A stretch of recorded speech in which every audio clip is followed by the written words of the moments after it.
third graders, it's Miss Ashby. You have been working so hard at home. I've loved getting the chance to take a look at the different topic sentences that you were creating, finding the different topic sentences, and just seeing the different work that you've been doing online. Today, we're going to take our learning about nonfiction paragraphs. We're going to go back and we're going to review those topic sentences to make sure that we really understand what they are. And then we're going to work to develop our nonfiction paragraphs a little bit further.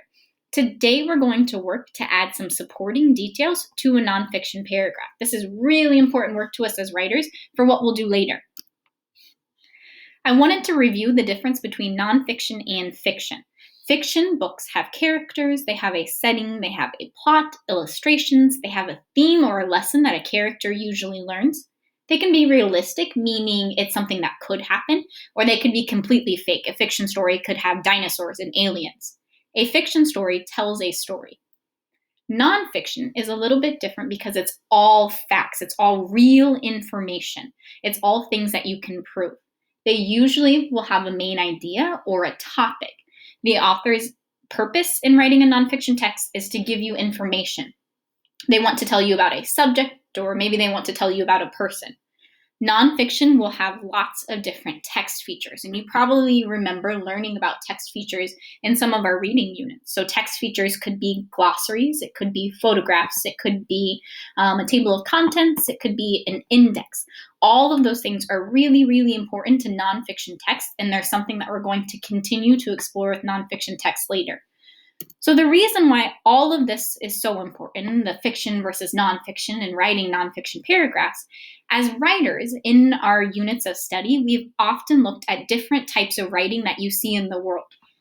Maybe you remember doing list articles, or maybe you remember doing practical how-tos, maybe you remember writing slice of lives. Well, feature articles are something that you see in the world, usually in newspapers or usually in magazines. They are pieces of nonfiction writing where the goal is to teach the reader about a specific topic. It's organized in a way that's engaging and exciting and entertaining for the reader.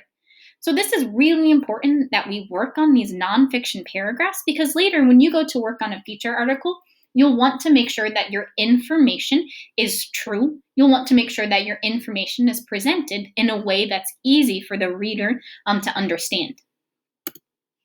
So last week we took a look at some different feature article examples. This week, I found an example online that I think you might be interested in taking a look at. So when you are at home, later on after you finish this video, if you want to take a second look at this video or at this article, what you'll do is you'll click where it says Extraordinary Eyes, and below it, a link will show up.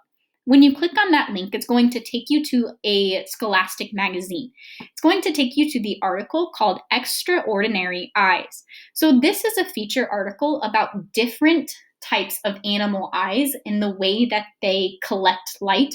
And it has a lot of really cool features to it. So I'm not going to read the whole article to you, but I do want to point out a couple of things that I notice about this article. One thing that I notice is the title. I can see it right away. It's a great text feature to remember to use in your own writing, especially nonfiction type of writing. As a reader, I want to know what I'm going to read about, and I want to see it right away. So, Extraordinary Eyes. Down here is a little text box that says these 4 animals have some of the world's most incredible vision. So the author is giving me a little preview as to what this article is about. Over here it says light collectors. Then I see a picture of these owls. I even see a caption that's telling me more information about that picture. The caption says, owls can't move their eyes inside their sockets. To see in different directions, they can twist their necks almost all the way around. So as a reader and as a writer, I can see how the author is using pictures and text features to give me more information about different ways that animals might collect light, or the way that they might see things. Down here, I see a little chart that says how the human eye sees. So that, as a reader, is telling me that the author also wants me to understand how humans see things so that we can kind of compare it to the way that animals might see things. This feature article is actually 4 pages. So when I click next, it's going to give me 2 it's going to give me 3 more different ways that animals might see things. So there's the wandering gaze, and as a reader, I see this picture of the chameleon, and in fact, I see the word chameleon right away in the text. So I know that right here, the author is going to start to tell me about how a chameleon sees things and maybe how it's different from humans. Below that, I see a text box that says bugging out, and then I see this picture over here of what looks like an insect. The caption says, the top of a dragonfly's eye detects blue light to help it see objects against the blue sky. So as a reader, I know that this feature article is going to tell me about the way that dragonflies see things. Over here, the last animal that you would learn about would be rainbow vision. So this one's a little bit trickier as a reader to tell right away what type of animal I'd be learning about. The caption above the picture says, this band is the only part of a mantis shrimp's eyes that sees in color. So that tells me as a reader that this article, the last animal that they would tell me about, would be the mantis shrimp. So this is a really cool feature article with lots of text features, with lots of pictures, and lots of information. As writers, today we're going to spend some time to really think about how did the author set up their paragraphs to give information to their reader. Here's another example of a feature article. This feature article was actually written by a student who went to DeSoto Intermediate. So on this presentation, you can kind of see some of the features that the author has, but I want to show you a bigger copy so we can spend some time looking at the features that this author included. Right away, I can see the title. The title says The Rich One. I love the way that they added this compelling feature of the Amazon arrow. That kind of gives me some more information about the text as well. Then I see the headings that say Meet Jeff, Life and Work. These are 2 text boxes about Jeff Bezos and how he owns and runs Amazon. The second page of this feature article says his salary, does he donate money, and Jeff's employees. All 3 of those text boxes are going to give me more information about Jeff Bezos and how he runs his company. I love that the author also included some pictures and that they even have a background of the Amazon boxes to make the article a little bit more compelling for me as a reader. Let's review a little bit about what makes a nonfiction paragraph. One thing that I noticed is that both of those authors in the Scholastic article as well as the Amazon article, both of those authors had multiple paragraphs, and those paragraphs were working to give information to the reader, and those paragraphs had a good structure to them. The first sentence, that's what we worked on last week, is the main idea or the topic sentence. The next 2 to 3 sentences, so second sentence, third sentence, and fourth sentence, are those detail sentences. Those are the really important sentences because that's what the cheese and the meat and the lettuce, that's the filling of the paragraph. That's where the reader can gain some information about the topic. That last sentence is kind of like that bun, and it's making that paragraph perfect because it's kind of concluding everything and it's summing everything up. Today, as writers, we're just going to focus on the second sentence, the third sentence, and the fourth sentence. We're going to work on those detailed sentences. So before we get there, though, I do want to make sure that we understand what a topic sentence is. So the first sentence of a hamburger paragraph is the topic sentence. The topic sentence introduces the reader to the main idea or topic of the paragraph. We're going to take a look at some of the examples that you did last week. One example that you saw was about fish and humans. So Miss Ashby went ahead and I already highlighted that topic sentence. The topic sentence is always the very first sentence. It's introducing the reader to what they're going to read about. It's kind of like that hook. It's grabbing the reader and telling the reader right away, this is the information that you are going to read. Fish and humans are different from one another. For example, they live in different habitats. Fish live in water and humans live on land. Also, they have different body parts. A fish has scales and fins, but humans have skin and arms. Lastly, fish swim and humans walk.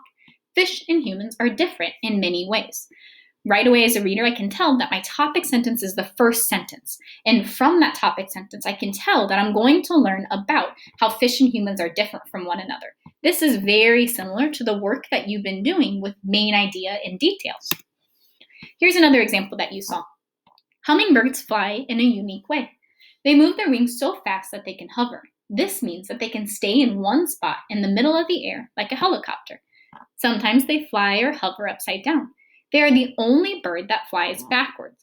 As a reader, my topic sentence is the first sentence. I can tell as a reader that from that sentence, I'm going to learn in the rest of the paragraph about how hummingbirds fly, because that's what the reader told me in the first sentence. Detail sentences. This is your hamburger, your cheese, and your lettuce. This is the filling of your perfect paragraph. In Miss Ashby's opinion, this is the best part of a hamburger or of a paragraph. After the topic sentence in a hamburger paragraph, the author then provides 2 to 3 sentences about the topic. These sentences are called detail sentences because they provide details about the topic. We're going to take a look at some examples together. The examples that I found for you all came from that Scholastic article about the different animals and the way that they see things. So here's one paragraph, and in fact, this was one of the very first paragraphs in the article. It says, animals use sight to hunt prey, avoid predators, and communicate. That's my topic sentence. Right away, as a reader, I know that I'm going to learn about how animals are using their sight. Their eyes work in the same basic way as humans do. Special cells in the eye collect light from the environment. These cells send signals to the brain, which create the images that we see. So all of these sentences, besides the first one, are my details. So starting with the word there, and then all the way to the end, that's the hamburger, that's the cheese, that's the lettuce of the paragraph. That's my information. Here's another example. How do owl eyes absorb so much light? That's my topic sentence. The reader is asking me a question, or the writer is asking me a question. They're saying, how do owl eyes absorb so much light? I know as a reader that the rest of the paragraph is going to be my details. It's going to tell me how owl eyes absorb so much light. One reason has to do with the size of their pupils. Owls' eyes are enormous, much larger relative to their body size than those of many other animals. When it's dark out, owls' pupils expand to cover nearly the entire front of their eyes. Those extra large openings let in a lot of light. Where a human sees a dark forest, an owl sees a scene that's nearly 3 times as bright. All of those sentences, besides the first one, are my details. So here the author provided more than 2 to 3 detail sentences, and I'm guessing it's because they had a lot of information that they wanted to tell us. That's the details of this paragraph. It's telling me about that main idea of how owl eyes absorb so much light. Here's the last example that I have for you. Human eyes have 3 kinds of color sensing cells. One for red light, one for blue, and one for green. That's my topic sentence. I know that this paragraph isn't going to be about animal eyes. This paragraph is going to be about human eyes. Our brains combine these colors into many different shades. Mantis shrimp eyes are different. Instead of 3 cell types for sensing colors, they have 12. That allows them to see colors that humans can't perceive, says Elise Daly. She studies mantis shrimp at the University of Bristol in England. You know what, third graders? Miss Ashby just realized that this paragraph wasn't about human eyes. From the details, I learned that this paragraph was actually about how mantis shrimp eyes are different from humans. So I learned from the details that actually they have 12 different cell types to sense color versus humans only having 3. You know, that was a really good lesson for me to learn that I need to read the whole paragraph and not just the introduction sentence.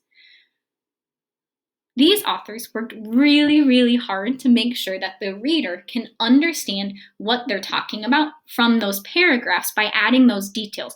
So your perfect paragraph needs to have a topic sentence to introduce the reader to what they're going to read about. And then it needs to have some supporting sentences, some detail sentences, so that the reader can really understand the topic. It will be your turn to practice looking for some detail sentences and then even working on some detail sentences. You'll notice on Google Classroom, there's an activity titled Detail Sentence Student Practice.